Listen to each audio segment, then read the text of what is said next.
CM चेहरा तय है, कंफर्म है, हेमंत सोरेन साहब बनने जा रहे हैं। लेकिन किरण, महाराष्ट्र में अभी कुछ भी तय नहीं है।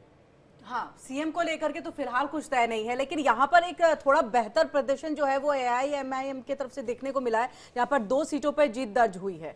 कुरैशी साहब जी बिल्कुल, हम मुबारकबाद देते हैं। दोनों हमारे जो कैंडिडेट हैं, इम्तियाज़ जलील साहब हैं, मुफ्ती इस्माइल साहब हैं और बाकी के जो भी लोग हैं। और आवाज में दम नहीं है। नहीं, क्यों आवाज़ में दम नहीं है? अब तो सुबह से बोल रहे हैं तो थक गए हैं। सवाल ये है कि सबसे पहले तो शुक्रगुजार हैं उन तमाम वोटर्स का जिन्होंने वोट दिया। हारना जीतना एक बात अलग है, लेकिन जिस किसी ने भी महाराष्ट्र में अपना वोट मजलिस के हक में दिया या लोकतंत्र के हक में दिया, उन तमाम लोगों का इस्तकबाल है। लेकिन 14 सीट पे नहीं आना, उसके पीछे की क्या आप वजह मानते हैं? देखिए 14 सीट ईवीएम नहीं, वो आप कांग्रेसियों से पूछिए। हम तो कभी भी ईवीएम पे क्वेश्चन करते नहीं। जिस दिन हम ईवीएम पे सवाल करेंगे तो चुनाव ही क्यों लड़ेंगे? तो यहाँ सवाल वो नहीं है। सवाल यहाँ आके ये है कि हमने अपनी तरफ से पूरी कोशिश की और 16 सीटों पे हमने चुनाव लड़ा। परिणाम जो भी आए वो सबके सामने है, जो भी फैसला आया वो शिरोमान्य है। अब सवाल ये है कि आइंदा के दिनों में महाराष्ट्र के अंदर में किस तरह से आवाम का ज़्यादा से ज़्यादा काम हो सके, उस पर मुझे लगता है फोकस करने की ज़रूरत है और उसी पर हम लोग काम करने की कोशिश काम के बेस पे जो ये सीट है वो अब तक नहीं पहुंच पाए हैं, या वोट जो है नहीं पहुंच पाए, या फिर ये मान रहे हैं कि महाविकास अघाड़ी और एआईएमआईएम जो है कहीं ना कहीं इनके बीच में जो है ये समुदाय जो है स्प्लिट हो गया, ये जो वोट्स है वो यहाँ पर बढ़ गए? देखिए, मुझे लगता है कि वोट स्प्लिट जो है वो सबसे बड़ा रोल जो है। तो दरअसल दिक्कत क्या है कि जो लोग राजनीतिज्ञ नहीं है या राजनीति में नहीं है, चुनाव के वक्त वो लोग निकल के राजनीतिक बात करते हैं। दिक्कत आके यहाँ खड़ी होती है कि जब दलितों पर, मुसलमानों पर, आदिवासियों पर सवाल उठते हैं तो बैरिस्टर साहब मुखर होकर पार्लियामेंट में बोलते हैं, इम्तियाज़ जलील साहब अपने प्रदेश में बोलते हैं, तमाम जगहों पर। लेकिन होता ये है कि फिर जब चुनाव आता है तो वहाँ पर जिस तरीके से जो लोग पॉलिटिक्स में नहीं है, जो लोग पॉलिटिशियन नहीं है, वो लोग जाकर समर्थन की बात करते हैं। तो परिणामवश आपने देखा कि महाराष्ट्र में किस तरह बुरी तरीके से महाविकास अघाड़ी पीटी। अगर इन सही तरीके से सपोर्ट किया गया होता, मुझे लगता है तो ये 16 सीटों में से कम हम 14 जितनी सीटें जीत सकते थे। और अगर 14-15 सीट कैंडिडेट्स अगर इसके ऑल इंडिया मजलिस इत्तेहादुल मुस्लिमीन के ऐवान में पहुंच गए होते, असेंबली में पहुंचे होते, तो परिणाम कुछ और होते। लेकिन अगर बात करें महाविकास अघाड़ी की, तो महाविकास अघाड़ी में जो आखिरी समय में खींचतान होती रही टिकट बंटवारे को लेकर, ये तय नहीं हो पाया कि कौन सा सीट। मैंने तो देखा कि जब नोटिफिकेशन जारी हो गया उसके बाद भी तकरीबन 88 सीट ऐसी थी जहां पर टिकट बंटवारे को लेकर मंथन चल रहा था। क्या एक वो बड़ी वजह नहीं? लेकिन वो तस्वीरें आपको दिखा दे, तस्वीरें दिखाना बेहद जरूरी है। एकनाथ शिंदे साहब, महाराष्ट्र के मुख्यमंत्री, यहां पर गुलाल के साथ। आशीष, ऐसा नहीं लग रहा है इस बार लड्डू और जलेबियां नहीं दिख रही हैं, गुलाल दिख रहे हैं? नहीं, मुगदल मुझे लगा कि महाराष्ट्र में मुगदल, चूंकि जब यहाँ गणेश चतुर्थी वगैरह होती है तो मुगदल हमारे घर में बहुत आता है, तो मैं उम्मीद ये कर रहा था कि मुगदल हमें देखने को मिलेगा, लेकिन अभी तक केवल गुलाल।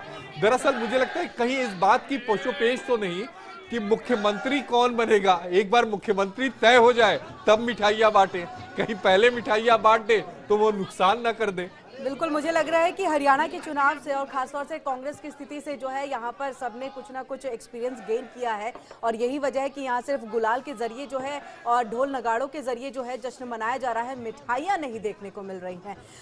यहाँ पर जिस तरह से हम बात लगातार कर रहे थे, कुरैशी साहब आपने कहा भी यहाँ पर कि देखिए अगर बहुत अच्छा ये रहा था हमारे पास, मतलब सपोर्ट होता, तो शायद हम अच्छी जगह पे होते और अच्छे से सीट जीत चुके होते।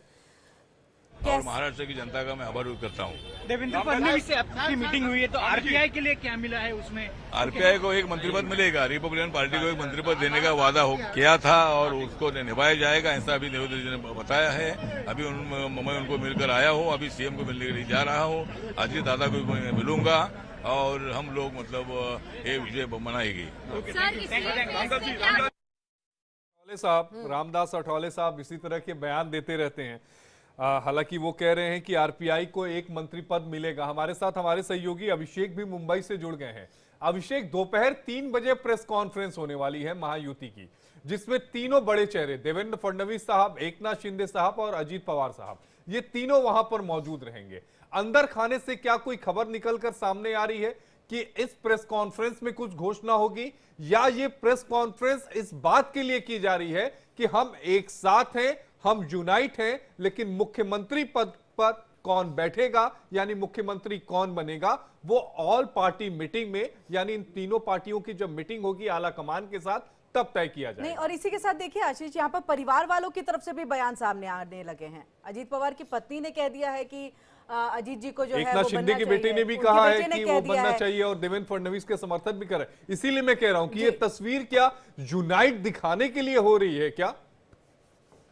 बिल्कुल बिल्कुल। अगर एक लाइन में कहूँ आशीष आपके पूरे सवालों का जवाब, तो एक लाइन में कहें तो इसमें कोई भी फैसला नहीं होने वाला है। ये हम आपको जो हमारे सूत्र है बता रहे हैं कि इस प्रेस कॉन्फ्रेंस में ऐसा कोई फैसला नहीं होगा कि किसी के नाम का ऐलान कर दिया जाएगा।